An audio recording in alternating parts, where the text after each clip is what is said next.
నీ దయను కనికరమును కనులారా చూచినట్లుగా కృపనిచ్చినందుకు స్తోత్రాలు. పరిశుద్ధుడైన తండ్రి, ఉదయకాలంలో మా ప్రార్థనను ఆలకించి మా ఎడల కృపను కనికరమును కనపరుస్తున్నవాడా నీకు స్తోత్రం. పరిశుద్ధుడైన తండ్రి, ఈ ఉదయకాలంలో నీ శక్తి కలిగిన బలమైన స్వరాన్ని వినడానికి కృప చూపుతూ వచ్చినందుకు స్తోత్రాలు. నీ చిత్తములో ఉన్న బిడ్డలందరినీ నడిపించిన తండ్రి, నీకు కృతజ్ఞతాస్తుతులు చెల్లిస్తున్నాను నాయనా. ఈ ఉదయకాలంలో ప్రభా, నీ సత్యవాక్యమును గ్రహించే హృదయమును, గ్రహించే మనసును మాకు దయచేయండి ప్రభా. మా మనోనేత్రాలు వెలిగించండి. ఈ పరిచర్యలకు ఈ పరిచర్యలకు విరోధంగా పోరాడుతున్న శత్రువుని సిగ్గుపరచండి. సమస్త వాయుమండల దురాత్మలను, పాతాళపు శక్తులను, మాంత్రికట్లను, మనుషుల యొక్క ప్రభావం, యుగ సంబంధమైన దేవతల యొక్క ప్రభావమును లయపరచండి. పరిశుద్ధుడైన తండ్రి, నీ చిత్తంలో ఉన్న బిడ్డలందరినీ కూడా మీరు నడిపించినందుకు స్తోత్రాలు. ఈ పరిచర్యల వలన కలిగిన మహిమ, ఘనత, ప్రభావములన్నీ మీరే పొందినందుకు స్తోత్రాలు. నీ సత్యవాక్యమును పేతురు ద్వారా సంఘాలకు నాయనా మీరు పత్రిక ద్వారా రాసి మాట్లాడుతూ వచ్చారు. ఈ ఉదయకాలంలో పరిశుద్ధుడైన తండ్రి, మరలా అదే స్వరాన్ని వినడానికి కృప చూపుతూ వస్తున్నందుకు స్తోత్రాలు. ఆదిమ అపోస్తులను బలపరిచి నడిపించారు. ఈ ఉదయకాలంలో మమ్మల్ని కూడా మీరు నడిపించండి. మాకు విరోధంగా రూపించబడిన ప్రతి ఆయుధమును సిగ్గుపరిచి, ప్రతి సోమరితనాన్ని, నిర్లక్ష్యాన్ని సిగ్గుపరిచి, ఈ ఉదయకాలంలో నీ కృపకు పాత్రలుగా ఎంచి నీ సత్యవాక్యము ద్వారా మమ్మల్ని దర్శించి మాతో మాట్లాడినందుకు కృతజ్ఞతాస్తుతులు చెల్లిస్తూ యేసయ్య నిన్ను అడిగి పొంది ఉన్నాము తండ్రి, ఆమెన్. ప్రార్థన ఆలకించి అడిగినవన్నీ పొందుకునే భాగ్యం ఇచ్చి నడిపించిన యేసయ్యకు స్తోత్రము చేయుదుము. స్తోత్రం, స్తోత్రం, స్తోత్రం, స్తోత్రం. తండ్రి, కుమార, పరిశుద్ధాత్మ దేవునికి స్తోత్రము చేయుదుము. స్తోత్రం, స్తోత్రం, స్తోత్రం, స్తోత్రం, స్తోత్రం. ఆమెన్. మంచిది నాన్న. దేవునికి మహిమ కలుగునుగాక. ఈ ఉదయకాలంలో మరలా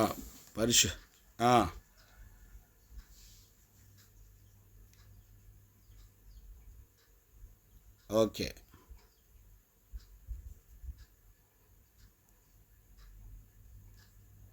నాన్న, ఇప్పుడు చూడండి. జాషువయ్య ఇప్పుడు ఎలా ఉంది? జాషువయ్య ఓకే, డన్. ఓకే, దేవునికి మహిమ కలుగునుగాక. మంచిది. ఉదయకాలంలో పరిశుద్ధ దేవుని చేత మనందరం కూడా బోధించబడుతున్నాము.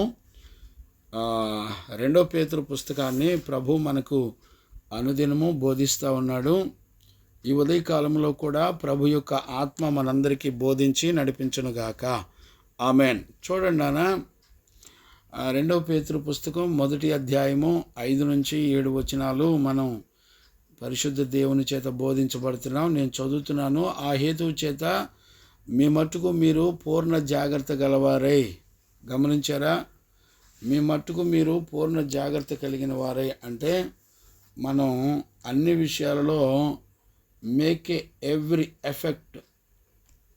ఎఫర్ట్ మొత్తం కూడా మనం కలిగి ఉండాలి, మనం పెట్టాలి. ఎఫర్ట్ కనుక పెట్టకపోతే మనం ఈ గుణాలు సంపాదించుకోలేం. ఈ గుణాలను మనం సమకూర్చుకోలేం. కాబట్టి మన వంతు మనం అన్ని విషయాలలో మన సామర్థ్యానికి రుజువు అన్నమాట ఇదంతా కూడా. ఈ హేతువును బట్టి మీ మట్టుకు మీరు పూర్ణ జాగ్రత్త అంటే అర్థం అదే. పూర్ణ జాగ్రత్త అంటే అన్ని విషయాల్లో మన కలిగిన సామర్థ్యం అంతా ఉపయోగించి ఈ గుణాలు నేర్చుకోవాలి అని అర్థం. దాన్నే పూర్ణ జాగ్రత్త అంటారు.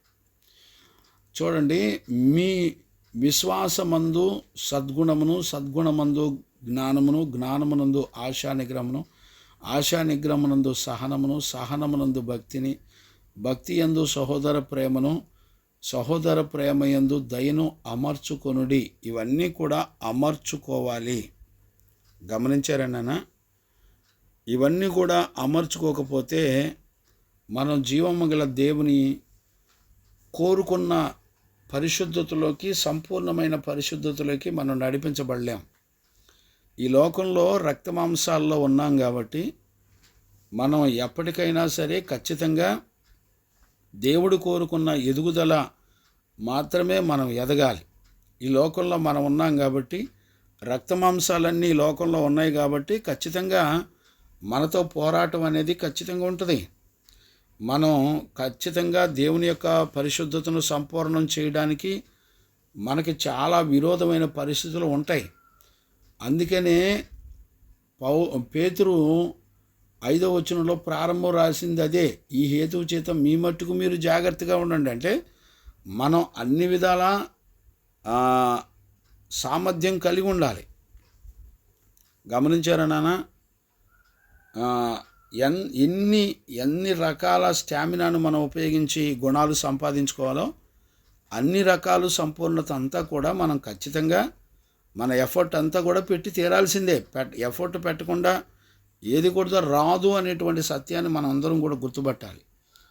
ఇక్కడ నాకు తెలిసి మరి ఇది ఇంకా ఈ నెలంతా కూడా పట్టేటట్టు ఉంది.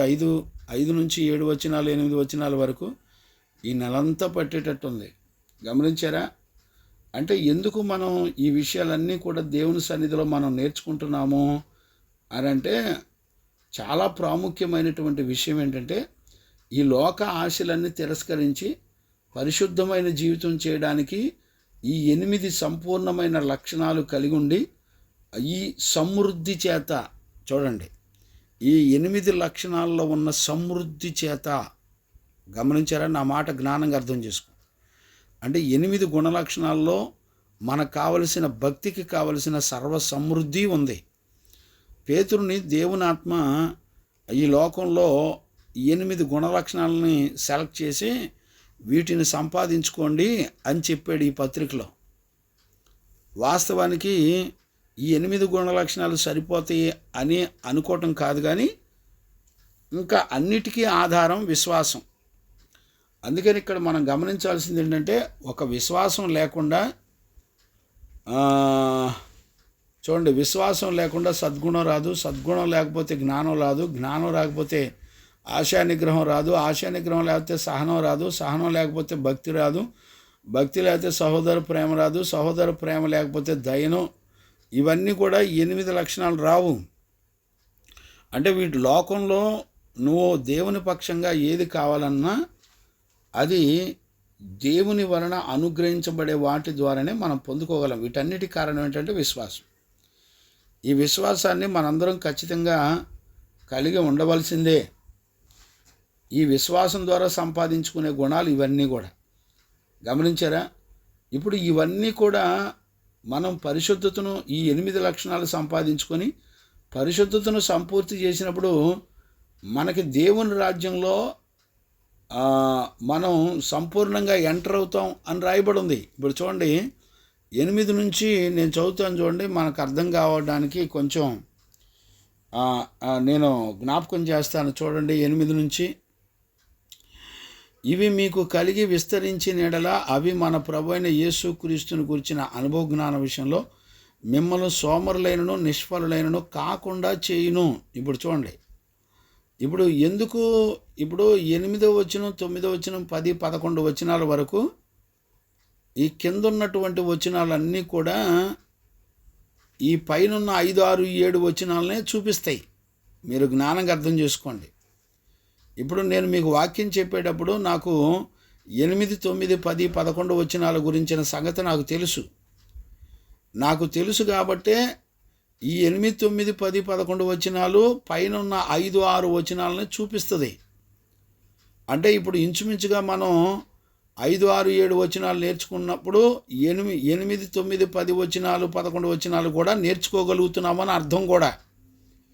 చాలామందికి ఇక్కడ అర్థం కానిది ఏంటంటే, అయ్యగారు ఏంటి ఇన్ని రోజుల నుంచి చెప్తున్నారు, ఈ వాక్యాన్ని కదలతలేదు, ఇంకా కొత్త అనుభవాలు నేర్చుకుంటే సరిపోద్ది కదా అని చాలామందికి మా ఆలోచన ఉంటుంది.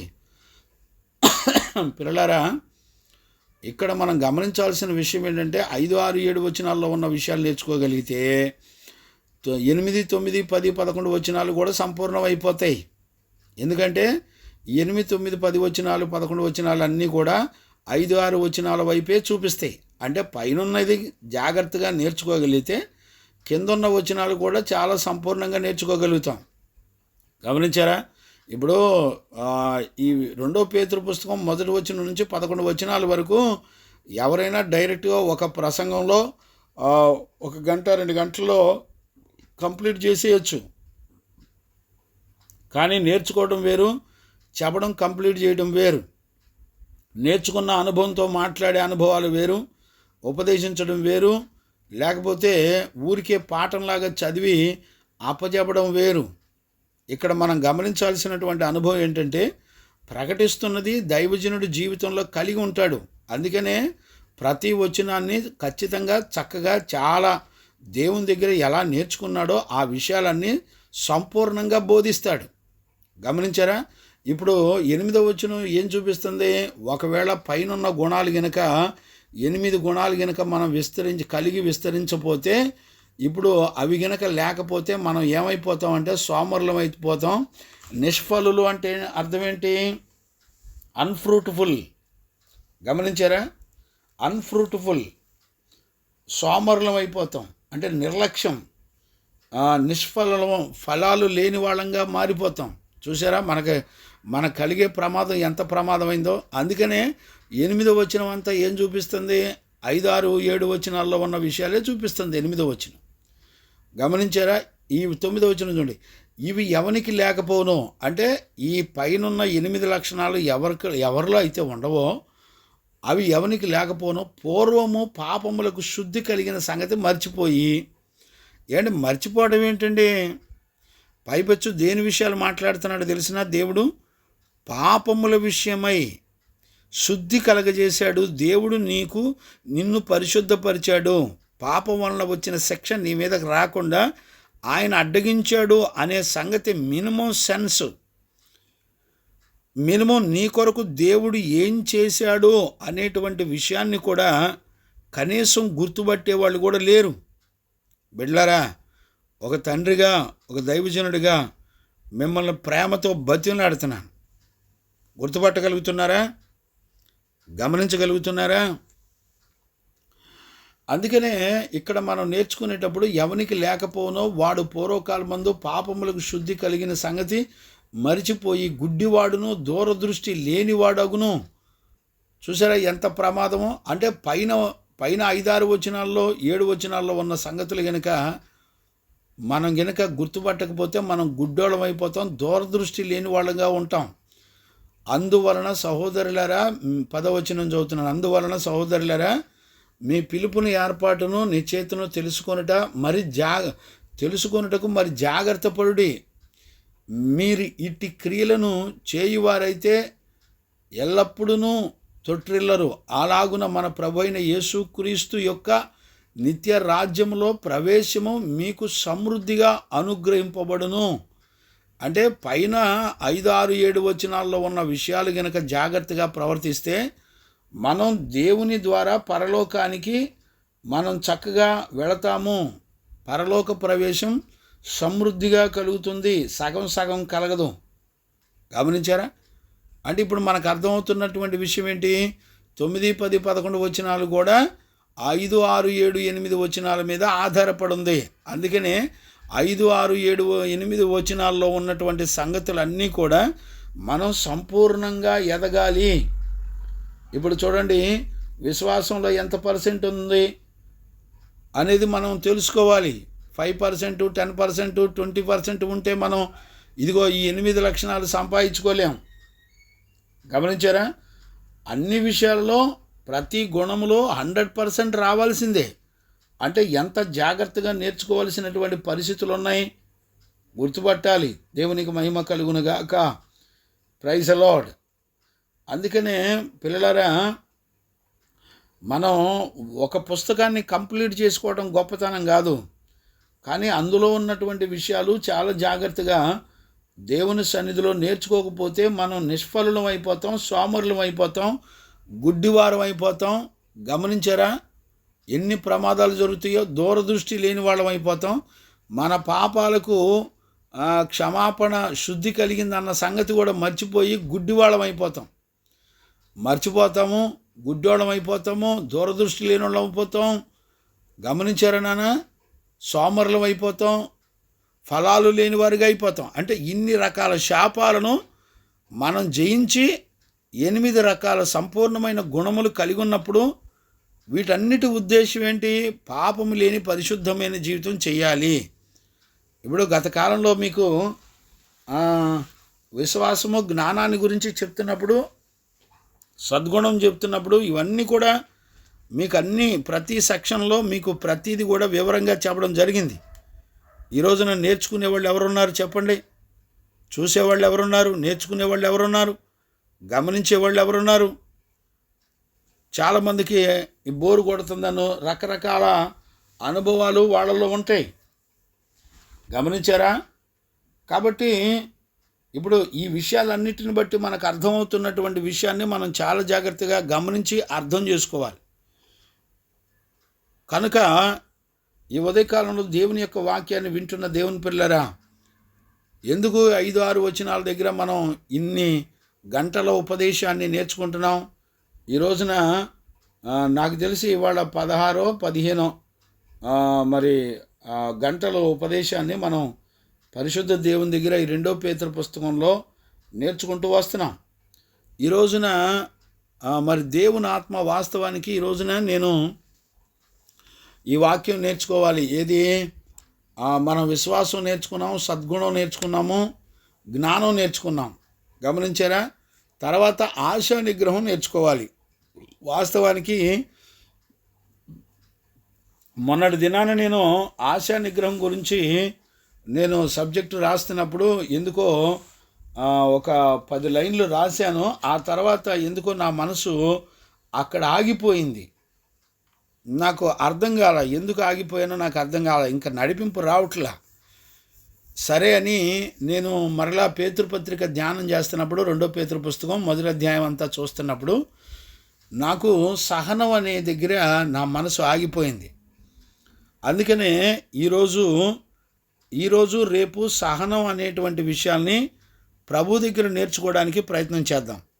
ఆ తర్వాత ఆశా నిగ్రహం అనేది ఖచ్చితంగా 7-8 గంటలు పడుతుంది ఆశా నిగ్రహాన్ని నేర్చుకోవడానికి. దీని తర్వాత ఈరోజు రేపు సహనం నేర్పుతాను. తర్వాత ఆశా నిగ్రహం మనం ప్రతిరోజు ఉదయకాలంలో వరుసనే నేర్చుకుందాం. దేవునికి మహిమ కలుగునుగాక. Praise the Lord. ఇక్కడ మనం నేర్చుకోవలసినటువంటి విషయాన్ని కనుక మనం చూసినట్లయితే ఇక్కడ చూడండి, మనం 5వ వచనం చదువుకుంటూ వెళుతూ మీ విశ్వాసమందు సద్గుణమును, సద్గుణమందు జ్ఞానమును, జ్ఞానమునందు ఆశా నిగ్రహం 2 రోజుల తర్వాత నేర్చుకుందాం, మొదలు పెడదాం. ఈ రోజున సహనమునందు భక్తిని అని రాయబడింది. అంటే చూడండి, ఇక్కడికి వచ్చేపాటికి సహనమునందు అని చెప్పి భక్తిని అని రాశాడు. అంటే ఈ రోజున దేవుని చేత అంగీకరించబడే భక్తి మొత్తం ఎక్కడుందంటే సహనంలో ఉంది. ఈ రోజున ఎవరి కొరకు దేవుని ఆత్మ ఈ ఉపదేశాన్ని మాట్లాడుతుందో నాకు తెలీదు. మరి ఎందుకు ఈ రోజున వాస్తవానికి నిన్న ఉదయకాలంలోనే ఈ ఉపదేశాన్ని మనం దేవుని సన్నిధిలో నేర్చుకోవాలి. కొంచెం అనారోగ్య కారణంగా నేను చెప్పలేకపోయాను. దేవుడు ఈ ఉదయకాలంలో మనకు సహాయం చేశాడు. దేవునికి మహిమ కలుగునుగాక.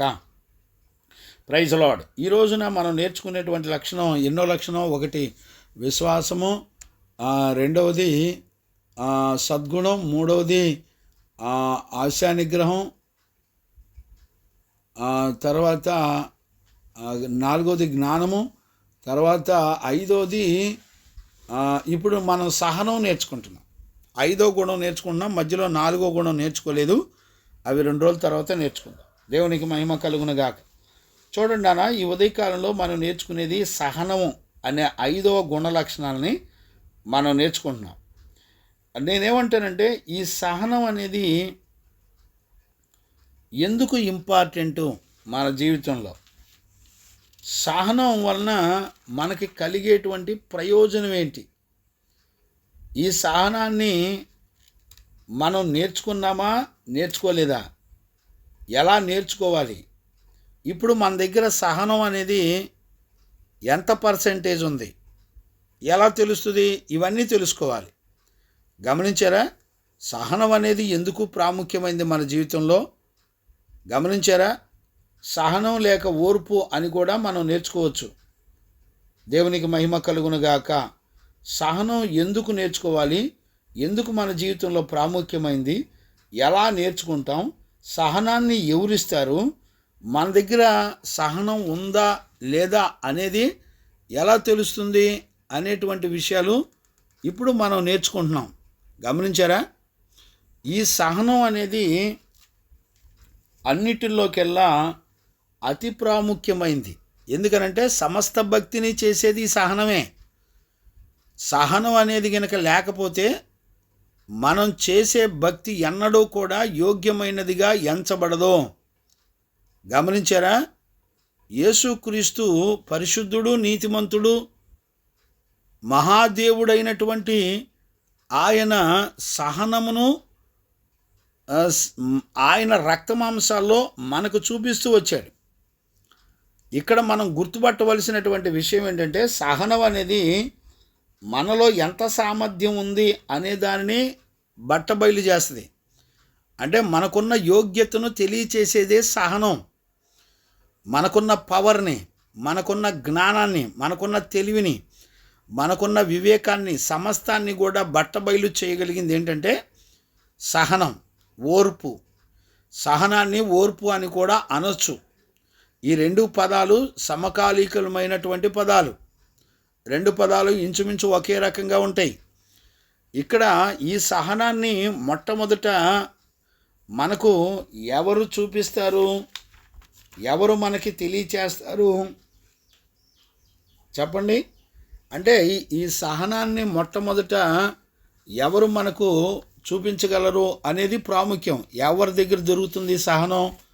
సహనం ఎక్కడ నేర్చుకోగలుగుతాం? సహనం దొరికే ప్లేస్ ఎక్కడ అనంటే, పరిశుద్ధ జీవ గ్రంథంలో సహనం అనేది దేవుని దగ్గర దొరుకుతుంది అనేటువంటి విషయాన్ని మనం చూడొచ్చు. ఇప్పుడు చూడండి, 2 కొరింథీ పుస్తకం 1వ అధ్యాయము 4వ వచనం నుండి నేను చదువుతాను. చూడండి.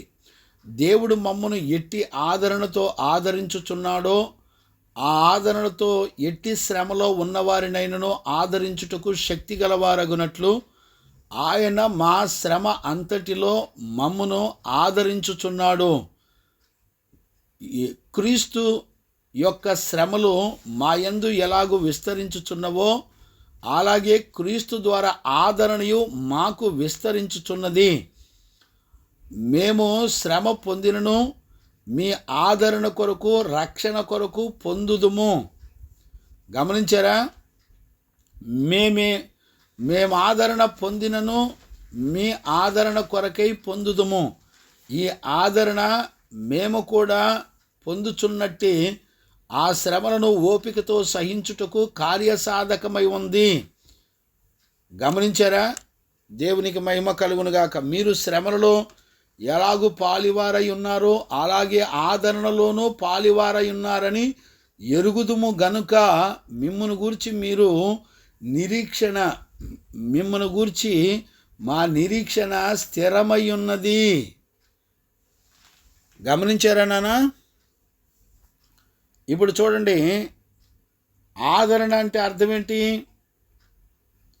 ఇప్పుడు శ్రమలో ఉండటం అంటే అర్థం ఏంటి? ఇప్పుడు మనకి భూమండలం మీద అన్నిటికంటే అధికమైన శ్రమ అంటే అర్థం ఏంటి? ఇప్పుడు చూడండి, మనం ప్రేమించిన వాళ్ళు మరణించటం అనేది అధికమైన శ్రమ. గమనించారా? శ్రమ అనే మాటకి జ్ఞానంగా అర్థం చేసుకోండి. దేవునికి మహిమ కలుగునుగాక. Praise the lord.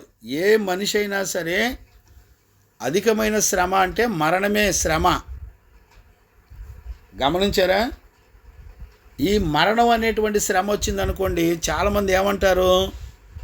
అయ్యా, మీ ఆదరణ కొరకు మేము ప్రార్థన చేస్తాము, మీరు శ్రమలో ఉన్నారు, దేవుడే మిమ్మల్ని ఆదరించాలి, కనుక ఈ మరణ సమయంలో, ఈ దుఃఖ సమయంలో ఖచ్చితంగా దేవుడు మాత్రమే మిమ్మల్ని ఆదరించగలడు అని అంటారు.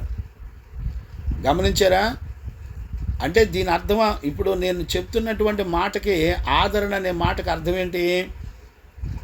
ఇప్పుడు ఎట్టి శ్రమలో అంటే ఈ శ్రమ అనేది అర్థం ఏంటి? ఈ శ్రమలనే వాటిని సహనంతో సహించటం అనేదే. ఇప్పుడు మనం నేర్చుకునేది ఏంటంటే సహనాన్ని గురించి నేర్చుకుంటున్నాం. గమనించారా నాన్న? సహనం అనే మాటను మనకి ఎలా అర్థమవుద్ది? ఇప్పుడు చూడండి, భవిష్యత్తును ఎరుగుండటం అనేది సహించుకోవడం. ఇప్పుడు చూడండి, ఒక మనిషి ఎందుకు సహించుకుంటున్నాడు? మరణాన్ని ఎందుకు సహించుకుంటున్నాడు చెప్పండి? మరణం అనే శ్రమ. ఇప్పుడు భర్త భార్యను విడిచిపెట్టింది అనుకోండి, భార్య భర్తను విడిచిపెట్టారనుకోండి, లేకపోతే తల్లిదండ్రులను పిల్లలు విడిచిపెట్టి మరణించారనుకోండి, ఆ శ్రమ అది సహించుకోవడం చాలా కష్టమైంది. గమనించారా? శ్రమను సహించుకోవడం అనేది చాలా కష్టమైనటువంటి విషయం. ఇప్పుడు మనం ఎలా సహించుకోగలుగుతున్నాం?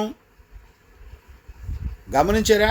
అంటే ఇప్పుడు సహనానికి ఎంత సామర్థ్యం ఉందో నీకు ఎలా తెలుసు? నీ దగ్గర నా దగ్గర సహనం ఉందా లేదనేది మనకు ఎలా తెలుస్తుంది? అందుకనే సహించిన వాడు సహనం లేకపోతే ఓర్పు అనేది మనం ముందుగానే ఎరుగుంటాం. అంటే ఏదో ఒక రోజున మనిషి చనిపోతాడు కదా, అంటే భవిష్యత్తును ఎరుగుండి సహించుకోవడం అనేది తెలుసుకోవాలి. నువ్వు సహించుకోవడానికి కారణం ఏంటంటే నీకు ఆల్రెడీ ఫ్యూచర్ తెలుసు. ఇప్పుడు సహనం అనేది కూడా నీకు ముందుగా తెలిసి నువ్వు సహించుకోవాలి. నువ్వు సహించుకుంటే దేవుడు నీకు ఏ జీతం ఇస్తాడో నీకు ముందుగా తెలిసినప్పుడు నువ్వు ఖచ్చితంగా సహించుకోగలుగుతావు. గమనించారా నాన్న? సహనం అనేది భవిష్యత్తును గురించి ఎరిగి ఉండి సహించుకునేదే సహనం. ఇప్పుడు ఈ రోజుల్లో భర్త భార్యను సహించుకోవడం, భార్యను భర్త సహించుకోవడం కాదు. ఇప్పుడు చూడండి, భార్య ఉందనుకోండి, భర్తనే అయ్యా ఫలానా పని చేయి అందనుకోండి, భర్త చేయకపోతే దాని అర్థం ఏంటి? ఇప్పుడు మేలు కొరకేగా భార్య చెప్పేది తన భర్తని. ఇప్పుడు భర్తని స్నానం చేయమంది, శుభ్రంగా ఉండడానికే కదా స్నానం చేయమంది. నేను చేయను అనంటే ఇప్పుడు చూడండి, ఇలాంటిది కాదు ఈ సహనం. భార్యాభర్తల్లో ఉండేటువంటి సహనం వేరు. అంటే అది కూడా సహనమే, కానీ ఈ సహనం వేరు. ఈ సహనం అనేది, ఈ సహించుకోవడం అనేది మనం భవిష్యత్తులో మరణాన్ని జయించి పరలోకంలో తండ్రితో కూడా ఉండే జీవితాన్ని కలిగి ఉండేది ఈ సహనం, ఈ భక్తి. గమనించారా నాన్న? అందుకనే ఈ ఉదయకాలంలో దేవుని యొక్క వాక్యాన్ని వింటున్న దేవుని పిల్లరా, ఖచ్చితంగా మనందరం కూడా గుర్తుపట్టాలని ఒక దైవజనుడిగా నేను మిమ్మల్ని బ్రతిమలాడుతున్నాను. సహనం అనేది భవిష్యత్తును ఎరిగి ఉండి సహించుకునేది అనేటువంటి సంగతిని గుర్తుపట్టాలి. ఇప్పుడు సహనం ద్వారా దేవుడు ప్రత్యక్షమవుతాడు. గమనించారా? సహనంలో దేవుని యొక్క ప్రత్యక్షత కనబడుతుంది.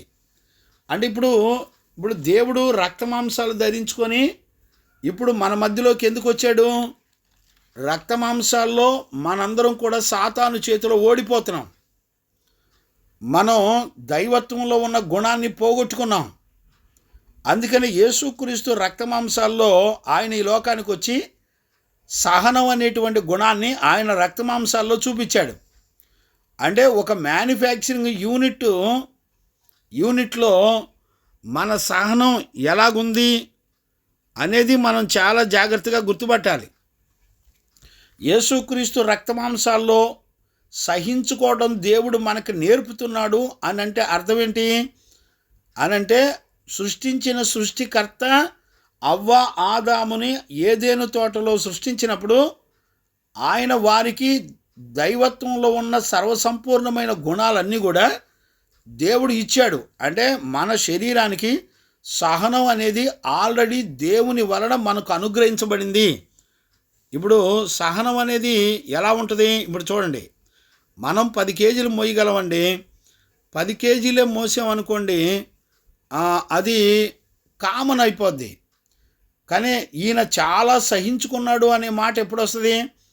10 కేజీలకు మించి ఇప్పుడు 20 కేజీలు మన గుండెల మీద పెట్టారనుకోండి, మన మీద పెట్టారనుకోండి, బరువు మోయలేకపోయినా దాన్ని సహించుకొని మోసాడు అనేదే సహనం.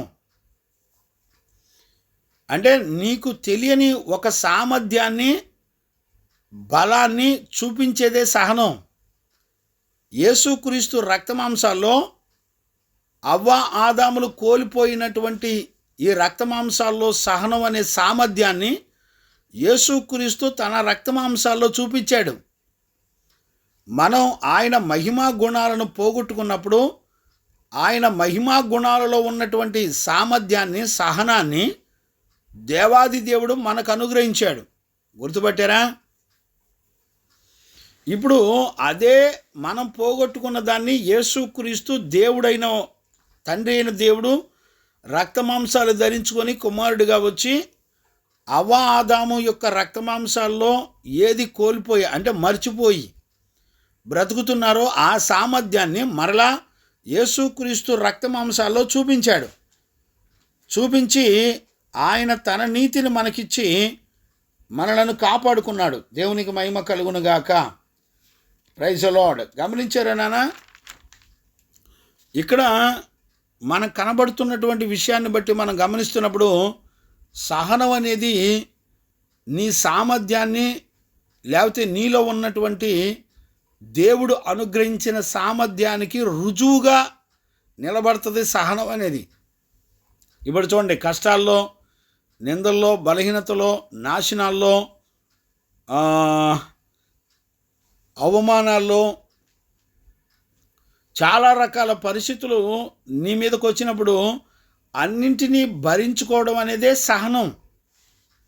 అన్నిటినీ సహించుకోవడం అనేదే సహనం. గమనించారా?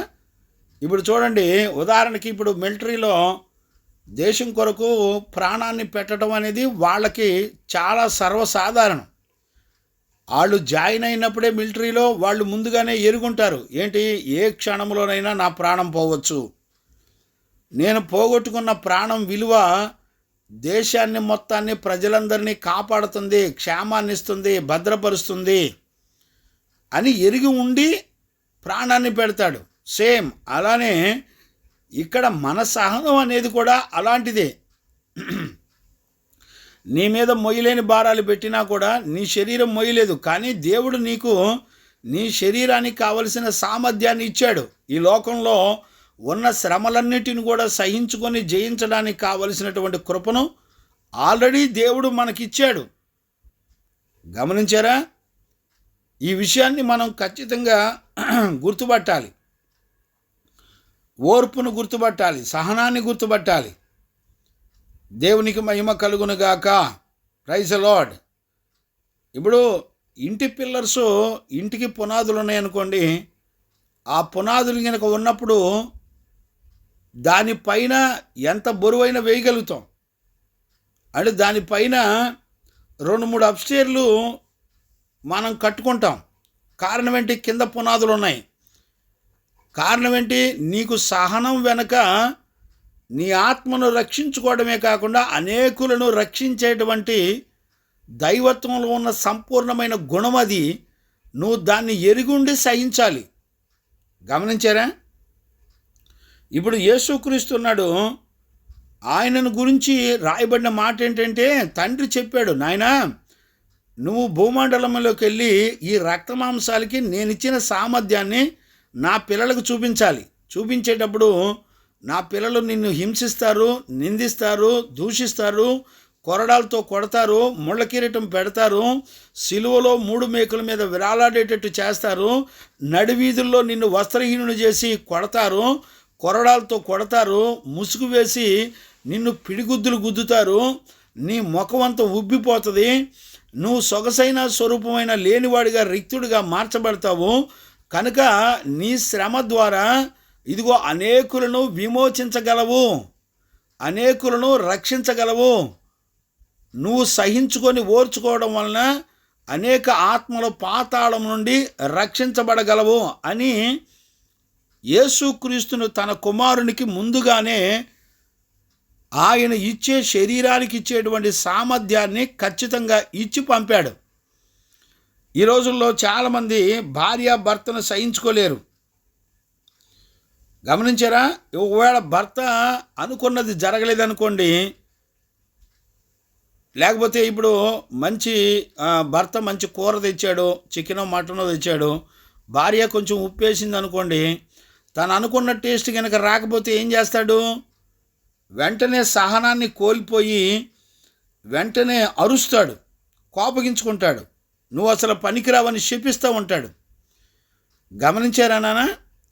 అంటే సహనాన్ని కొంత సమయం సహనాన్ని సహించుకుంటాడు, కొంత పీరియడ్ తర్వాత సహించుకోలేడు. నేను దైవజనుడిగా మీకు తెలియచేసేది ఏంటంటే, నువ్వు రక్తమాంసాల్లో ఉండగా ఎన్ని పరిస్థితులు వచ్చినా నువ్వు సహించుకోవడానికి ఆల్రెడీ దేవుడు స్టామినా ఇచ్చాడు. నీకు ఆల్రెడీ భవిష్యత్తు గురించినటువంటి సంపూర్ణమైన సహనాన్ని, నీ ఆత్మను, నీలో నీ రక్తమాంసాల్లో నాటబడిన ఆత్మను రక్షించుకోవడానికి నీకు సహనం అనే ఆయుధాన్ని దేవుడు ఆల్రెడీ నీకు ఇచ్చాడు. నువ్వు ఎంత శ్రమనైనా సహించుకొని భరించగలిగినటువంటి సామర్థ్యం దేవుడు ఆల్రెడీ నీకు ఇచ్చాడు అనేటువంటి సంగతి ఖచ్చితంగా గుర్తుపట్టాలి. నీకు సహనం ఎంత ప్రాముఖ్యమైందో నువ్వు గుర్తుపట్టాలి. గమనించారా? ఇప్పుడు పేతురు ఈ విషయాన్ని ఎందుకు చెప్తున్నాడు? సహనం అనేది ఖచ్చితంగా మనం ఉండాలి అనే టెక్స్ట్ ఎందుకు చెప్తున్నాడు? పేతురు చెప్పడానికి గల కారణం ఏంటి? చాలామంది గుర్తుపట్టాలి. ఎందుకు చెప్తున్నాడు పేతురు అనంటే, ఇప్పుడు ఈ పేతురు పుస్తకంలోనే మనం ఈ 2వ పేతురు పుస్తకంలో 3వ అధ్యాయంలో మనం చూడొచ్చు. 3వ అధ్యాయం 3-4 వచనాలు చదువుతున్నాను చూడండి. అంత్యదినములలో అపహాసకులు అపహాసించుచు వచ్చి తమ స్వకీయ దురాశల చొప్పున నడుచుకొనుచు ఆయన రాకడను గూర్చినటువంటి వాగ్దానం ఏమాయను, పితరులు నిద్రించినది మొదలుకొని సమస్తమును సృష్టి ఆరంభముననున్నట్టుగానే నిలిచి ఉన్నదే అని చెప్పుదురని మొదట మీరు తెలుసుకొనవలెను. అంటే 3-4 వచనాల్లో చదివిన విషయంలో ఇక్కడ మనకేం కనపడుతుంది అంటే కొంత సహనం కనపడుతుంది. చాలామంది ప్రభు రాకడ వస్తుంది అంటున్నారు కదా. ప్రభు రాకడ వస్తుంది అంటున్నారు. సృష్టి ప్రారంభం నుంచి చూస్తే ఇప్పటి వరకు అసలు ఏ మార్పు లేదు కదా. రాకడ ఇంకా రాలేదు కదా, ఆలస్యమైంది కదా. ఇప్పుడు చూడండి, మనం ఒక ఉద్యోగానికి అప్లై చేసాము. వాళ్ళు పంపిస్తానన్నారు, మీకు అపాయింట్మెంట్ పంపిస్తామన్నారు. ఇప్పుడు ఆ అపాయింట్మెంట్ కోసం ఎదురు చూస్తున్నాం. 1 నెల రోజులు ఎదురు చూసావు, రాలా. 2 నెలలు ఎదురు చూసావు, రాలా. 3వ నెల నీకేమనిపిస్తుంది? సహనాన్ని కోల్పోయి, ఓర్పును కోల్పోయి, ఇక ఆ ఉద్యోగం నాకు రాదులే అని విడిచిపెట్టేస్తావు. వాక్యం వింటున్న దేవుని పిల్లలారా, ఖచ్చితంగా ఈ మాటలు జ్ఞానంగా అర్థం చేసుకోండి. సహనం ఎంత విలువైందో జ్ఞానంగా అర్థం చేసుకోకపోతే నష్టపోతాం. ఇప్పుడు ఉద్యోగం వచ్చే వరకు ఎదురు చూడబుద్ధి కాక 2 నెలలు 3 నెలలు చూస్తాం, తర్వాత విడిచిపెట్టేస్తాం. ఈ ఉద్యోగం మనకు రాదులే అని మర్చిపోతాం. దాన్ని నమ్మం. ఉద్యోగం ఇస్తానని చెప్పినోడిని కూడా నమ్మం. నీకు అపాయింట్మెంట్ వస్తుందని చెప్పినప్పుడు కూడా నమ్మం. ఇక్కడ ఈ సహనం, ఓర్పు అనేది మనల్ని దేవుని యొక్క రాకడ కొరకు సిద్ధపరుస్తుంది. మళ్ళా జాగ్రత్తగా వినండి, చెవిగలవారు విందురుగాక. సహనం అనేది ప్రభు యొక్క రాకడ కొరకు మనలను సిద్ధపరిచేది. ఇప్పుడు పేతురుపత్రిక 3వ అధ్యాయంలో 3-4 వచనాల్లో మనం చదువుకుంది అదే. ఇప్పుడు ప్రభు రాకడలో వస్తుంది అన్నారు కదా, ఇంతవరకు రాలేదేంటి? సృష్టి ప్రారంభంలో ఉన్నట్టుగానే ఉంది. మనం నమ్మమన్నావు, నమ్మాము, ఇంకా రాలేదు. కాబట్టి ఆ దేవుడు అట్టానే అంటాడు, ఆయన రాడు, సావుడు, ఆయన వస్తానంటాడు, రాడు అని చాలా నిర్లక్ష్యం చేత రాకడ కొరకు సిద్ధపడకుండా ఉంటారు. గమనించారా? సహనం అనేది నువ్వు సంపూర్ణమైన సహనం కలిగి ఉండాలి. గమనించారా? సహనం అనేది ప్రభు యొక్క రాకడలో నిన్ను సిద్ధపరిచి పునరుద్ధానంలో నిన్ను పాలుపంపులుగా చేసి పరలోక రాజ్యానికి సిద్ధపరిచి నడిపిస్తుంది. నరకం నుండి నిన్ను తప్పిస్తుంది. అంటే ఓర్పు ద్వారా దేవుని యొక్క రాజ్యానికి, పరలోకానికి నిన్ను సిద్ధపరుచుద్ది. అందుకని మనం 2వ పేతురు పుస్తకం 1:11 చదువుకుంది. మీరిట్టి క్రియలు చేయువారైతే, ఏ క్రియలు అండి? సహనము, విశ్వాసం, సద్గుణం, జ్ఞానము, జ్ఞానమునందు ఆశా నిగ్రహం, సహనమునందు భక్తి యందు సహోదర ప్రేమ యందు దయను అమర్చుకోవాలి. ఇవి గనక మీలో ఈ క్రియలు చేసిన వారైతే ఎల్లప్పుడూ తొట్టిల్లరు. ఎందుకు తొట్టిల్లరు? అలాగున మన ప్రభువును రక్షకుడనైన యేసుక్రీస్తు యొక్క నిత్య రాజ్యములో ప్రవేశము మీకు సమృద్ధిగా అనుగ్రహించబడును. గమనించారా? ఇదంతా ఈ సహనం అంతా దేనికి? విశ్వాసం దేనికి? సద్గుణం దేనికి? ఆశా నిగ్రహం దేనికి? జ్ఞానం దేనికి? సహనం ఎందుకు? ఈ 8 గుణ లక్షణాలు ఎందుకు అని అంటే ఇవి మనలను పరలోక రాజ్యానికి సమృద్ధిగా ప్రవేశం కలుగుతుంది. గమనించారా? అందుకనే ఇక్కడ 3-4 వచనాల్లో 3వ అధ్యాయం 2 పేతురు పుస్తకం 3వ అధ్యాయం 3-4 వచనాలు అందుకని వాళ్ళు అడుగుతుంది, బాబు ప్రభు రాకడ వస్తుందన్నావు, రాకడ ఎప్పుడు వస్తుంది? ఇప్పుడు రాకడలో నువ్వు సిద్ధపడడానికి కావలసిన సహనం ఈ రోజున మనకు ఉండాలి. ఇక్కడ అందుకనే పేతురు ఈ మొదటి అధ్యాయంలోనే ఈ గుణాలన్నీ సంపాదించుకోవాలి. ఈ 8 లక్షణాలు మనం కష్టపడి సంపాదించుకోవాలి. దీని కొరకు మనం సంపూర్ణమైన ఎఫర్ట్ అంటే మనకున్న బలం సామర్థ్యం అంతా ఖర్చు అవ్వాలి. ఖర్చు అయ్యి మనం ఖచ్చితంగా ఈ 8 గుణ లక్షణాలు సంపాదించుకున్నప్పుడు ఈ 8 గుణ లక్షణాల్లో సహనం నిన్ను ప్రభు యొక్క రాకడ వరకు సహించుకొని ఓర్చుకునేటట్టు నడిపిస్తుంది. గమనిస్తున్నారని నేను అనుకుంటున్నాను. గమనించారా? ఇక్కడ మెయిన్ కాంటెక్స్ట్ పేతురు చెప్తున్నటువంటి మెయిన్ కాంటెక్స్ట్ అంతా అదే. ఈ 8 గుణ లక్షణాలు ఉన్నప్పుడు రాకడ కొరకు నిన్ను సహనంతో సహించుకొని ఎదురు చూసే కృపనిచ్చింది. అది కదా.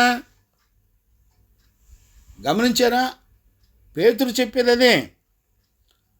అందుకని చూడండి, మనం ఈ సహనం అనేది దేవుణ్ణి గురిగా పెట్టుకొని మనం ఆయనిచ్చే గమ్యస్థానానికి చేరడానికి ఉపయోగపడుతుంది. అంటే అర్థం ఏంటి? సహనం అనేది దేవుడిచ్చిన వాగ్దానం కొరకు ఎదురు చూసేది. గమనించారా? అందుకనే ఇప్పుడు మనకు అనుగ్రహించబడినటువంటి కొత్త భూమి, కొత్త ఆకాశం, లేకపోతే జీవజల నదులు, జీవం కానీ, ఆయన మహిమ కానీ, లేకపోతే పునరుద్ధానంలో పాలుపంపులు కానివ్వండి, పరిశుద్ధమైన జీవితం కానివ్వండి, విశ్వాసం కానివ్వండి, ఇవన్నీ కూడా దేవుడు మనకిచ్చిన వాగ్దానం ఉంది. కాబట్టి ఆ వాగ్దానం ద్వారా మనం పొందుకునే వాటన్నిటిని కూడా సహనంతో సహించుకొని మనం ఆయన ఇచ్చిన వాగ్దానాన్ని సంపాదించుకోవడానికి మనం సహించుకోవాలి అని మనం ఎరిగి ఉండి సహించుకుంటాం. ఎందుకు నువ్వు సహించుకుంటున్నావు? ఈ సహనం అనేది రాకడ వరకు నిన్ను సిద్ధపరిచి నడిపించేది, నీకు సపోర్ట్ చేసేది. ఇప్పుడు విశ్వాసం ద్వారా నీకు ఎన్ని సపోర్ట్ చేస్తున్నాయి? విశ్వాసం ద్వారా మనకు సపోర్ట్ చేసేవి 8 గుణ లక్షణాలు. ఏంటి అయ్యి? సద్గుణం, విశ్వాసం, సద్గుణం, జ్ఞానం, ఆశా నిగ్రహం, సహనం. గమనించారా? భక్తి, సహోదర ప్రేమ, దయ, ఇవన్నీ కూడా అమర్చబడతాయి. ఇవన్నీ ఒకదానికొకటి సపోర్ట్ చేస్తాయి.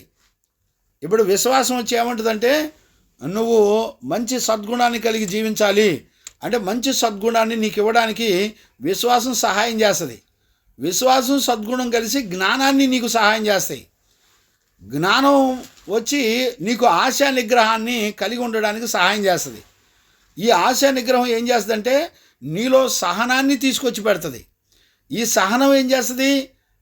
భక్తిని నీకు నేర్పిస్తుంది, సహోదర ప్రేమను నేర్పిస్తుంది. గమనించారా? దయను అమర్చుకున్నట్టు ఈ 8 గుణ లక్షణాలు ఒకదానికొకటి నీకు సహాయం చేస్తాయి. దేనికి? నీకు పరలోక ప్రవేశము సమృద్ధిగా కలగడానికి ఇది నీకు సహాయం చేస్తుంది. గమనించారా? ఇప్పుడు నీకు అర్థమైందా ఎందుకు సహనం నీ జీవితంలో ఇంపార్టెంటు? నీకు ప్రయోజనం ఏంటి అంటే ఈ సహనం, ఓర్పు అనే 2 గుణాలు ఇవి నిన్ను దేవుడు కోరుకున్న ఆయన పరలోక రాజ్యానికి నిన్ను సిద్ధపరుస్తుంది, రాకడ కొరకు నిన్ను సిద్ధపరుస్తుంది. గమనించారా? ఈ విషయాలు మనందరం కూడా చాలా జాగ్రత్తగా గమనించాలి. దేవునికి మహిమ కలుగునుగాక. Praise the Lord. అందుకనే నేను ఇందాక చదివాను కదా 2 కొరింథీ పుస్తకం 1:4 నుంచి నేను చదివిన విషయాలు అదే. ఇప్పుడు నీకు ఓరవలేనంత శ్రమ నీకు వచ్చేసింది, సహించుకోలేనటువంటి శ్రమ నీకు వచ్చినప్పుడు దేవుడు అంటాడు, ఆ శ్రమలన్నిటిలో దేవుడే నిన్ను ఆదరిస్తాడు. వాక్యాన్ని వింటున్న దేవుని పిల్లలారా ఖచ్చితంగా ఈ మాటలు గుర్తుపెట్టుకోండి. నువ్వు ఎట్టి శ్రమలో ఉన్నప్పటికీ కూడా దేవుని వలన కలిగిన ఆదరణ అంటే అర్థం ఏంటి? సహనం, ఓర్పు నీకు దేవుని వలన కలుగుతుంది అని అర్థం. గమనించారా? నేను మళ్ళీ ఒకసారి ఈ మాటను జ్ఞాపకం చేస్తున్నాను. నేను చూడండి, 2 కొరింథీ పుస్తకం 1వ అధ్యాయం 4వ వచనం నుంచి, దేవుడు మమ్మను ఎట్టి ఆదరణతో ఆదరించుచున్నాడో ఆ ఆదరణతో ఎట్టి శ్రమలో ఉన్నవారినైనను ఆదరించుటకు శక్తి గలవారగునట్లు. ఈ రోజున అనేక మందిని ఆదరించే శక్తి మన బాడీలో ఉంటుందంట. అది ఎక్కడి నుంచి వస్తుంది? సహనంలో వస్తుంది, ఓర్పులో వస్తుంది. గమనించారా? ఇప్పుడు పెద్దలు ఏదో సామెత చెప్తారు కదా, ఓర్చుకుంటే కోడిగుడ్డు చాటడవుతుందంట. ఒక చిన్న కోడిగుడ్డు చాటడవుతుందంట, పెద్దదవుతుందంట ఓర్చుకుంటే. అలానే ఓర్పు అనేటువంటి గుణము దేవుని వలన ఆదరణలో నుంచి పొందేది.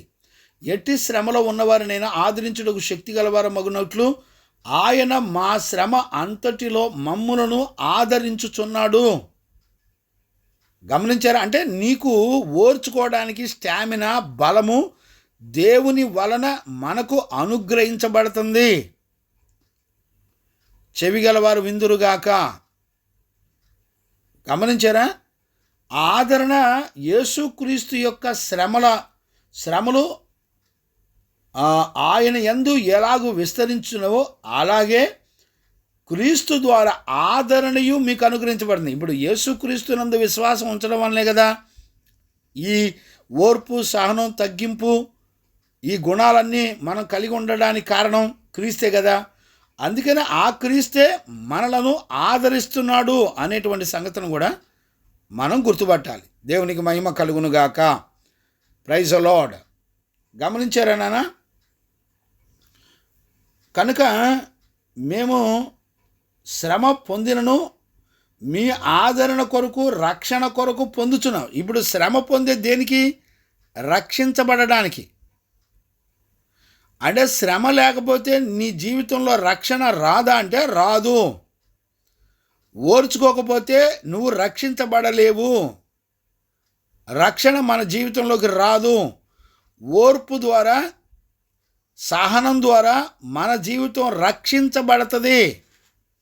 అంటే ఈ రోజున నిన్ను బాధ పెట్టే వాళ్ళని ఎలా ఓర్చుకోవాలో చూడు. ఒకవేళ ఓర్పు, సహనం లేకపోతే నీ జీవితంలో ఖచ్చితంగా రక్షణ పనిచేయదు. దేవుని వలన నీకు అనుగ్రహించబడిన రక్షణ మన జీవితంలోకి రాదు. వింటున్నారా? చెవిగలవారు విందురుగాక. గమనించారా? మేము శ్రమ పొందినను మీ ఆదరణ కొరకు, రక్షణ కొరకు పొందుదుము. ఇప్పుడు అపోస్తులు ఎందుకు శ్రమ పడుతున్నారు? మనల్ని ఆదరించడానికి. శ్రమ పొందినవాడు, ఓర్చుకున్నవాడు మాత్రమే ఇతరులను ఆదరించగలడు, వాళ్ళకు మాదిరి చూపించగలడు. వాక్యం వింటున్న పిల్లలారా చక్కగా గుర్తుపట్టండి. మనకేదో భక్తి ఉన్నట్టు భ్రమపరచబడద్దు. ఖచ్చితంగా 8 గుణ లక్షణాలు మనం సంపాదించుకోవాలి. దేవునికి మహిమ కలుగునుగాక. గమనించారనా? నేను కంటిన్యూ చేస్తున్నాను చూడండి. 2 కొరింథీ 1వ అధ్యాయం 6 కంటిన్యూ చేస్తున్నాను. మేము శ్రమ పొందినను మీ ఆదరణ కొరకు, రక్షణ కొరకును పొందుదుము. మేము ఆదరణ పొందినను మీ ఆదరణ కొరకై పొందుదుము. ఈ ఆదరణ మేము కూడా పొందుచున్నట్టి ఆ శ్రమలను ఓపికతో సహించుటకు కార్యసాధకమై ఉంది. చూసారా? ఓర్పు అంటే ఓర్పు అన్న, సహనం అన్న ఇంచుమించుగా 2 పదాలు ఒకటే. ఓపికతో సహించుటకు కార్యసాధకమై ఉంది. మీరు శ్రమలలో ఎలాగూ పాలువారై ఉన్నారో అలాగే ఆదరణలోనూ పాలువారై ఉన్నారని ఎరుగుదుము. గనుక మిమ్మను గూర్చినటువంటి మా నిరీక్షణ స్థిరమై ఉంది. నిరీక్షణ అంటే ఏంటి? భవిష్యత్తులో మనం పొందబోయేదానిని ముందుగానే ఎరిగి ఉండటమే నిరీక్షణ. గమనించారా? ఈ ఓర్పు అనేది దేవుని యొక్క రాజ్యం కొరకు, రక్షణ కొరకు, దేవునితో యుగయుగాలు జీవించడం కొరకు, పునరుద్ధానంలో పాలిపంపులు కొలిగి ప్రభు యొక్క రాకడలో ఎత్తబడ్డం కొరకు దేవుడు మనకు అనుగ్రహించిన సహనం, ఓర్పు అని నువ్వు ముందుగానే గుర్తించాలి. ఈ రోజుల్లో ఇలాంటి మనస్సాక్షి మనం ఎరుగున్నామండి, గుర్తుపట్టగలుగుతున్నామా? ఈ రోజున ఈ గుణాలు మరి మన బిడ్డలకి ఎవరికి అవసరమో నాకు తెలీదు.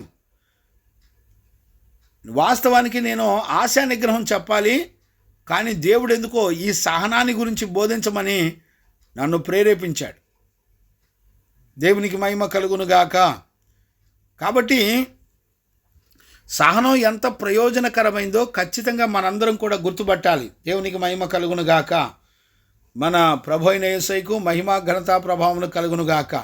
చూడండి 8వ వచనం 7 వరకు చదివాను కదా, రైట్. దేవునికి మహిమ కలుగునుగాక. Praise the Lord. అందుకనే ఈ ఉదయకాలంలో మనందరం కూడా ఖచ్చితంగా సహనం దేవుని వలన మనకు అనుగ్రహించబడుతుంది అనేటువంటి సత్యాన్ని కూడా మనందరం కూడా గుర్తుపట్టాలి. దేవునికి మహిమ కలుగునుగాక. చూడన్నారా, ఇక్కడ మత్తయి సువార్త 5వ అధ్యాయంలో మనకు బాగా తెలిసిన విషయాలే. 11 నుంచి నేను చదువుతాను చూడండి. 5వ అధ్యాయం 11 నుంచి. నా నిమిత్తము జనులు మిమ్మల్ని నిందించి హింసించి మీ మీద అబద్ధముగా చెడ్డ మాటలెల్లా పలుకున్నప్పుడు మీరు ధన్యులు, సంతోషించి ఆనందించుడి, పరలోకమందు మీ ఫలము అధికమగును. ఇలాగున వారు మీ పూర్వమందుండిన ప్రవక్తలను హింసించిరి. గమనించారా? ఈ హింస, శ్రమ, నిందలు ఇవన్నీ కూడా మనం భరించేటప్పుడు మనం ధన్యులు అవుతాం, మనం ప్రభునందు సంతోషిస్తాం, పరలోకంలో మనకు ఫలాలు కలుగుతాయి. గమనించారా? పరలోకంలో ఫలాలు అంటే దేవుని యొక్క రాజ్యానికి వెళ్ళడానికి మనం ఫలించగలుగుతాం. ఇప్పుడు ఓర్పు లేకపోతే ధన్యకరమైన జీవితం రాదు. ఓర్పు లేకపోతే దేవుని యందు మనకు దొరికే సంతోషం దొరకదు. ఓర్పు లేకపోతే పరలోకం దొరకదు. ఓర్పు లేకపోతే పరలోకానికి సంబంధించినటువంటి ఫలభరితమైనటువంటి జీవితం మనకు ఉండదు. గమనించారా? పూర్వం మన పితరులు, ప్రవక్తలు, పరిశుద్ధులు, నీతిమంతులను కూడా ఎలాంటి శ్రమలు ఆల్రెడీ వాళ్ళు అనుభవించారు, హింసించబడి చనిపోయారు. వాళ్ళు దేవుని యొక్క రాజ్యంలో ధన్యులుగా ఉన్నారు. ఈ రోజున నీకు నాకు సహనం దేనికి? మనము పరిశుద్ధులలో పాలిభాగస్తులం అవుతున్నాం. చూడండి, మన ప్రవక్తలు, మన పరిశుద్ధులు, సేవకులు, అపోస్తులు వాళ్ళంతా కొట్టబడ్డారు, హింసించబడ్డారు, శ్రమపడ్డారు. వాళ్ళు శ్రమల ద్వారా సంపూర్ణతకు నడిపించబడ్డారు. వాళ్ళు దేవుని రాజ్యాన్ని ధన్యులుగా, దేవుని రాజ్యాన్ని స్వతంత్రించుకున్నారు. ఇదే అనుభవం పరిశుద్ధుల్లో పాలు పంపులు పొందడానికి సహనం మనకు ఉపయోగపడుతుంది. ఏమండి, గుర్తుపడుతున్నారా? ఇక్కడే 5వ అధ్యాయంలో 43, 44 కూడా చదువుతాను చూడండి. నీ పొరుగు వారిని ప్రేమించి నీ శత్రువులను ద్వేషించమని చెప్పబడిన మాట మీరు విన్నారు కదా. నేను మీతో చెప్పినదేమనగా, మీరు పరలోకమందున్న మీ తండ్రికి కుమారులై ఉండునట్లు మీ శత్రువులను ప్రేమించుడి, మిమ్ములను హింసించు వారి కొరకు ప్రార్థన చేయుడి. అయ్యా, వింటున్నారా? అంటే సహనం అనేది, ఓర్పు అనేది నిన్ను ఏ దిశగా నడిపిస్తుందో చూడండి. నిన్ను ఎవరైనా బాధ పెట్టారా? బాధ పెట్టిన వాళ్ళని ప్రేమించి దీవించాలంట, వాళ్ళని ఆశీర్వదించాలంట. మిమ్మల్ని హింసించిన వారిని మీరు దీవించండి అని చెప్తాడు. గమనించారా? అందుకనే మొదటి పేతురు పత్రిక 3వ అధ్యాయం 9వ వచనంలో రాయబడిన మాట అదే. మీరు ఆశీర్వాదమునకు వారసులగుటకు మీరు పిలువబడితిరి గనుక కీడుకు ప్రతి కీడు అయినను దోషణకు ప్రతి దోషణ అయినను చేయక దీవించండి. ఇందుకొరకే మీరు పిలువబడ్డారు, ఇందుకొరకే మీరందరూ కూడా రక్షించబడ్డారు. కీడుకు ప్రతి కీడు చేయమాకండి, మీరు ఓర్చుకోండి, మిమ్మల్ని హింసించిన వారి కొరకు ప్రార్థించండి, మీరు హింసించిన వాళ్ళని ప్రేమించండి, మీ శత్రువులను ప్రేమించండి. ఎందుకు ప్రేమించాలి అంటే, నువ్వు దేవునికి కుమారుడివి, కుమార్తె కావాలంటే నీ శత్రువులను ప్రేమించాలి. అదే కదా మత్తయి సువార్త 5:43-44 వచనాల్లో చదువుకుంది అదే కదా. గమనించారా? ఖచ్చితంగా మనందరం కూడా చేయవలసిన పని ఏంటంటే మన శత్రువులను మనం ప్రేమించాలి. ఎందుకు? మనకు భవిష్యత్తు తెలుసు. మనం దేవునికి కుమారులుగా కుమార్తెలుగా అవ్వాలి అంటే మనం దేవుని సంగతులు మనకు తెలుసు కాబట్టి మనం ఓర్చుకోవాలి. ఇప్పుడు ఓర్పు ఎందుకు కావాలి అంటే నువ్వు దేవుని కుమారుడివి కుమార్తె అవుతావు. ఓర్పు లేకపోతే, సహనం లేకపోతే నువ్వు దేవునికి కుమారుడు కుమార్తె కాలేవు. ఈ రోజున దేవుడు నీకు ఓర్చుకోవడానికి కృపనిస్తే సంతోషించండి. నీ శత్రువులను ప్రేమించడానికి దేవుడు అవకాశం ఇస్తే సంతోషించండి. నిన్ను హింసించే వాళ్ళ కొరకు ప్రార్థన చేస్తున్నప్పుడు సంతోషించండి. ప్రార్థించే మనసు వస్తుందంటే, నువ్వు ఓర్చుకొని సహించుకుంటున్నావంటే ఖచ్చితంగా నువ్వు దేవుని బిడ్డవే. ఖచ్చితంగా నువ్వు ఖచ్చితంగా దేవుని యొక్క బిడ్డవు అనేటువంటి సంగతిని ఖచ్చితంగా మనం గుర్తుపట్టాలి. దేవునికి మహిమ కలుగునుగాక. Praise the Lord. అందుకనే ఇప్పుడు అపోస్తలుడైన పౌలు తిమోతితో చెప్తూ ఉంటాడు. మనకి 2 తిమోతి పత్రికలో ఉంటాయి ఆ విషయాలన్నీ కూడా. ఏమని చెప్తాడంటే, తిమోతికి అంత్య దినాలు ఈ రోజున ఎలా ఉన్నాయో ఆ రోజుల్లో కూడా అలానే ఉన్నాయి. సంఘాన్ని హింసిస్తున్నటువంటి దినాలు, సంఘాన్ని నాశనం చేస్తూ దైవజనులు అనబడిన వాళ్ళందరినీ కూడా జైల్లో పెట్టి హింసిస్తున్నటువంటి దినాలు. ఆ దినాలు జరుగుతున్నటువంటి దినాల్లో తిమోతిని అపోస్తలుడైన పౌలు సిద్ధపరుస్తున్నాడు. ఏ విషయాలు చెప్పి స్థిరపరుస్తున్నాడు చూడండి. 2వ అధ్యాయంలో 2 తిమోతి పుస్తకం 2వ అధ్యాయము 9-10 వచనాలు చదువుతాను చూడండి. నేను నేరస్తుడని ఉన్నట్టు ఆ సువార్త విషయమై సంకెళ్లతో బంధించబడి శ్రమపడుచున్నాను. అయినను దేవుని వాక్యం బంధించబడి ఉండలేదు. అందుచేత ఏర్పరచబడిన వారు నిత్యమైన మహిమతో కూడా క్రీస్తు యేసు నందలి రక్షణ పొందవలనని నేను మీ కొరకు సమస్తమును ఓర్చుకొనుచున్నాను. అర్థమైందండి? దైవజనుడు అపోస్తలుడైన పౌలు ఎందుకు ఓర్చుకుంటున్నాడు? కారణం ఏంటి? మనందరం రక్షించబడాలి. గమనించారా? మనందరం కూడా దేవుని యొక్క రాజ్యంలో ఆయనతో కూడా నిత్య మహిమలో మనందరం కూడా ఉండాలి. అందుకొరకు అపోస్తలుడైన పౌలు సహించుకుంటున్నాడంట. గమనించారా నాన్న? మళ్ళీ నేను చదువుతాను చూడండి. 9-10 వచనాలు. నేను నేరస్తుడై ఉన్నట్టు ఆ సువార్త విషయమైన సంఖ్యలతో బంధించబడి శ్రమ పడుచున్నాను. చూసారా? శ్రమ ఎందుకు పడుతున్నాడు? ఆ శ్రమ అంతటిని ఎందుకు సహించుకుంటున్నాడు? మనందరం రక్షించబడ్డానికి. గమనించారా? దేవునికి మహిమ కలుగును గాక. మనందరం కూడా దేవుని మహిమలో పాలుభాగస్తులం కావడానికి, దేవుడిచ్చిన రక్షణను మనం పొందుకోవడానికి సమస్తమైన విషయాల్లో 10వ వచనం, అందుచేత ఏర్పరచబడిన వారు నిత్యమైన మహిమతో కూడా క్రీస్తు యేసు నందలి రక్షణ పొందవలెనని నేను వారి కొరకు సమస్తమును ఓర్చుకుంటున్నాను. గమనించారా? ఓర్చుకుంటున్నాడంట. ఈ ఉదయకాలంలో మన దగ్గర గనక సహనం ఓర్పు గనక లేకపోతే మనం ధన్యులం కాలేము, రక్షణ రాదు, మనం పరలోక మహిమలో పాలిపంపులుండవు, యేసు క్రీస్తుతో కూడా జీవించలేం, ఏ పరలోక సంబంధమైన ఆశీర్వాదాలు ఉండవు. పిల్లలారా, మిమ్మల్ని కొట్టేవాళ్ళని హింసించే వాళ్ళని సహించండి, ఓర్చుకోండి, తలంచుకోండి, తగ్గించుకోండి. అలాంటి వాళ్ళు ఉండకూడదని కోరుకోమాకండి. నిన్ను బాధ పెట్టేవాళ్ళు ఉండాలని కోరుకోండి. ఎందుకో తెలిసిన? వాళ్ళని అడ్డం పెట్టి దేవుడు నిన్ను ధన్యకరమైన జీవితాన్ని నీకు ఇస్తున్నాడు. పరలోక మహిమను, పరిశుద్ధుల స్వాస్యంలో పాలుపంపులు నీకు ఇస్తున్నాడు. చెవి గలవారు విందురుగాక, వాక్యాన్ని గ్రహించుదురుగాక. ఈరోజు లైవ్లోకి వచ్చిన బిడ్డలు, సంఘము బిడ్డలందరూ కూడా జ్ఞాపకం చేసుకోండి, సేవకులు జ్ఞాపకం చేసుకోండి, గుర్తుపట్టండి. దేవునికి మహిమ కలుగునుగాక. Praise the Lord. అందుకనే ఈ రోజున సహనం అనేది మనకు చాలా అవసరమైనటువంటి సంగతి మనందరం కూడా గుర్తుపట్టాలి. దేవునికి మహిమ కలుగునుగాక. Praise the Lord. చూడండి నాన్న, 2 పేతురు పుస్తకంలోనే ఇంకొక మాట నేను జ్ఞాపకం చేస్తాను. 2వ అధ్యాయం 11వ వచనం చూడండి, నేను చదువుతున్నాను చూడండి.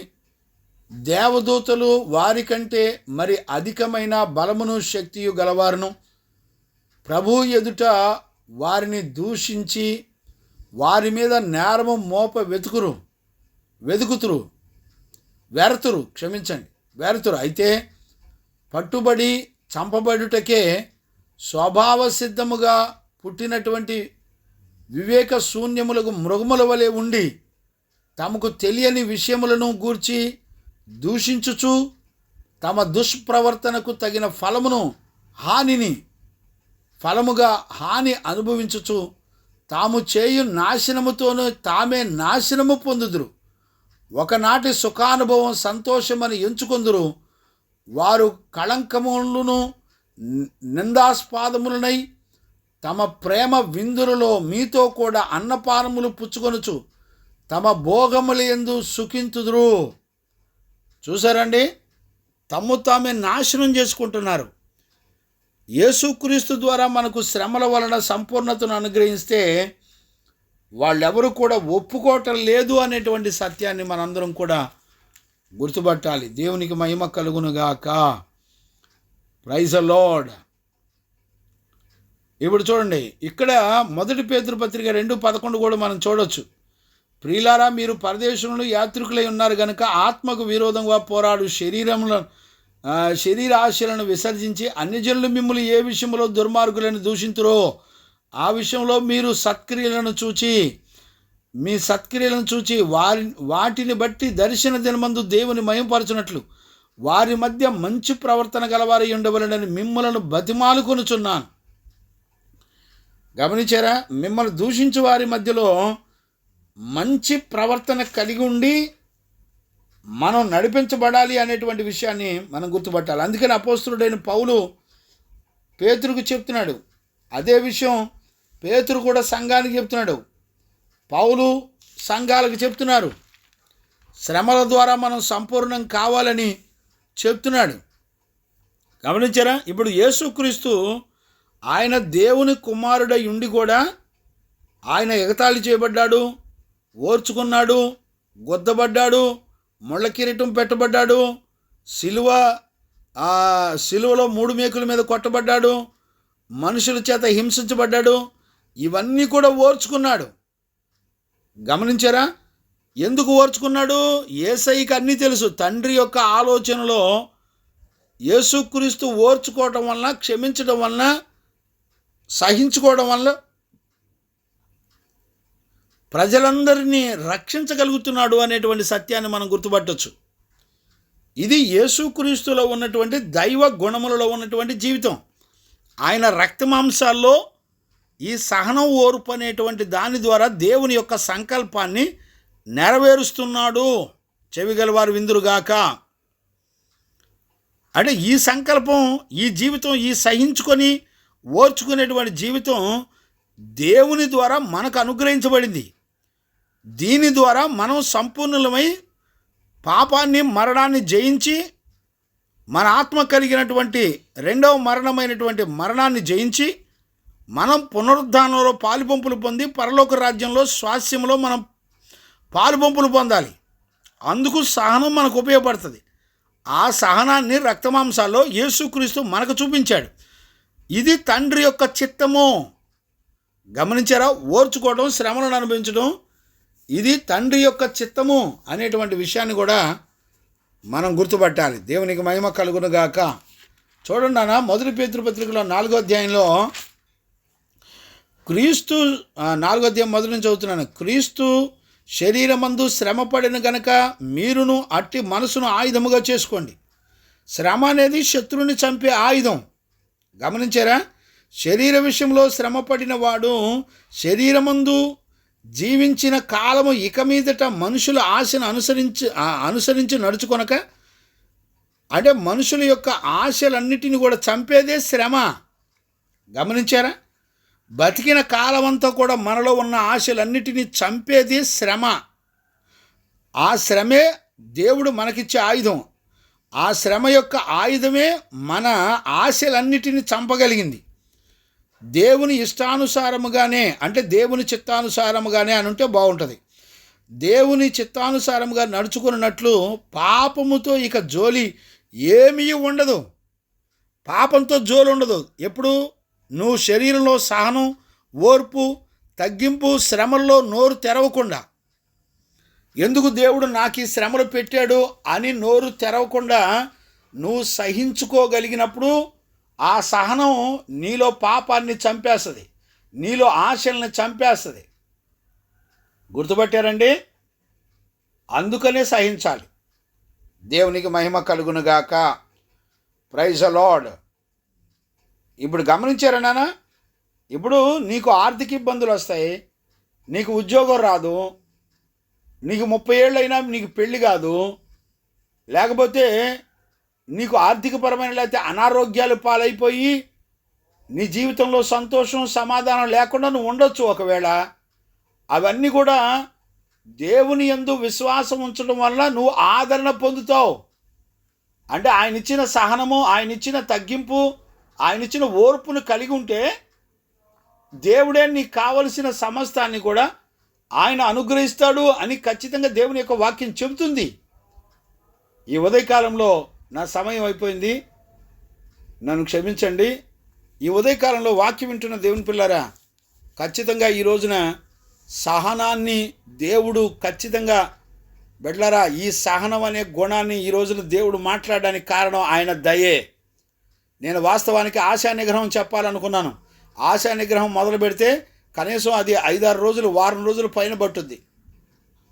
దేవుడు ఎందుకో నాకు ఈ సహనాన్ని గురించి జ్ఞాపకం చేస్తున్నాడు. ఈ రోజున ఈ గుణ లక్షణం లేకపోతే నీకు రక్షణ లేదు, ధన్యకరమైన జీవితం లేదు, పరలోక విషయాల్లో పాలిపంపులు లేవు. గమనించారా? పరలోక మహిమ విషయంలో పాలిపంపులు లేవు. బిడ్డలారా, ఈ వాక్యాలన్నిటినీ మరలా రికార్డింగ్ చేసుకొని వినండి. మీరు టెలిగ్రామ్ను ఓపెన్ చేసుకొని నా టెలిగ్రామ్లో మరి మీరు జాయిన్ అవ్వండి. నా ఫోన్ నెంబర్లు మీకు తెలుసు. 8977171717, 994893939393. ఈ 2 నెంబర్లు దగ్గర పెట్టుకొని మీరు వాట్సాప్లోనూ టెలిగ్రామ్లోనూ యాడ్ అవ్వండి. టెలిగ్రామ్ డౌన్లోడ్ చేసుకోండి, చాలా ఈజీగా ఉంటుంది. కనుక ఈ ఉదయకాలంలో దేవుని యొక్క వాక్యాన్ని వింటున్న దేవుని పిల్లరా, సహనం అనేది ఎంత అవసరమో, సహనం అనేది నీకు ఎంత ప్రయోజనకరమైనటువంటిదో, సహనం అనేది దేవుని వలన అనుగ్రహించబడుతుందని మన వాక్యం ద్వారా నేర్చుకున్నాం. సహనం నీకు చాలా ప్రయోజనకరమైనటువంటి విషయాలు, నీకు రక్షణను అనుగ్రహించేది సహనమే. గమనించారా? ఒక ధన్యకరమైన జీవితం ఇచ్చేది సహనమే. పరలోక విషయాల్లో పరిశుద్ధులతో పాలుపంపులు ఇచ్చేది సహనమే. ఒకవేళ ఈ జీవితం కనుక నీలో లేకపోతే ఈ ఆశీర్వాదాల్లో ఎక్కడా నీకు పాలుపంపులు ఉండవు, పరలోక రాజ్యాన్ని సిద్ధపడవు. కన్ను మూసిన వెంటనే నీ ఆత్మ నరకానికి, పాతాళానికి వెళ్ళిపోతుంది. దయచేసి ఈ విషయాలు ఖచ్చితంగా గుర్తుపట్టాలి. దేవునికి మహిమ కలుగునుగాక. అలాంటి కృప పరిశుద్ధాత్మ దేవుడు మనందరికీ అనుగ్రహించి నడిపించునుగాక. ఆమెన్. ప్రార్థన. మహాపరిశుద్ధుడైన మా కన్నతండ్రి, నీకు కృతజ్ఞతాస్తుతులు చెల్లిస్తున్నాను నాయన. ఈ ఉదయకాలంలో నీ దయచేత, కనికరము చేత సహనం అనే గుణం నాకు, నా బిడ్డలకు అవసరం కాబట్టే మీరు బోధిస్తూ మాట్లాడుతూ వచ్చారు నాయన. నీవు అనుగ్రహించిన ఉపదేశాన్ని బట్టి స్తోత్రాలు. సహనం అనేది మా రక్త మాంసాల్లో స్వతహాగా నువ్వు అనుగ్రహించిందే, ఆదాము అవ్వలకు ఇచ్చిందే. యేసయ్య రక్త మాంసాల్లో అదే సహనం ద్వారా పునరుద్ధానుడై నిత్య జీవంలోకి తండ్రి యొక్క చిత్తాన్ని చేసి పరలోకానికి వెళ్ళాడు నాయన. అలాంటి జీవితాన్ని ఇచ్చేదే సహనం, ఓర్పని ప్రభా మీరు మమ్మల్ని దర్శించి మాతో మాట్లాడినందుకు కృతజ్ఞతాస్తుతులు చెల్లిస్తూ, వాక్యం విన్న బిడ్డలందరికీ ఒకరికంటే ఒకరు ఓర్చుకొని, సహించుకొని, తగ్గించుకునే జీవితాన్ని ఇచ్చి అలంకరణగా ఇచ్చి అలంకరించినందుకు అయ్యా, ఉపదేశాన్ని వింటున్న బిడ్డలందరి జీవితాలను, కుటుంబాలను ఇలాంటి అలంకరణ చేత అలంకరించినందుకు కృతజ్ఞతాస్తుతులు చెల్లిస్తూ యేసయ్య నిన్ను అడిగి పొందినాము తండ్రి. ఆమెన్. ఆమెన్. ప్రార్థన ఆలకించి అడిగినవన్నీ పొందుకునే భాగ్యం ఇచ్చి నడిపించిన యేసయ్యకు స్తోత్రము చేయుదమో. స్తోత్రం, స్తోత్రం, స్తోత్రం, స్తోత్రం. తండ్రి, కుమార, పరిశుద్ధాత్మ దేవునికి స్తోత్రము చేయుదమో. స్తోత్రం, స్తోత్రం, స్తోత్రం, స్తోత్రం, స్తోత్రం. ఆమెన్. అందరికీ వందనాలు.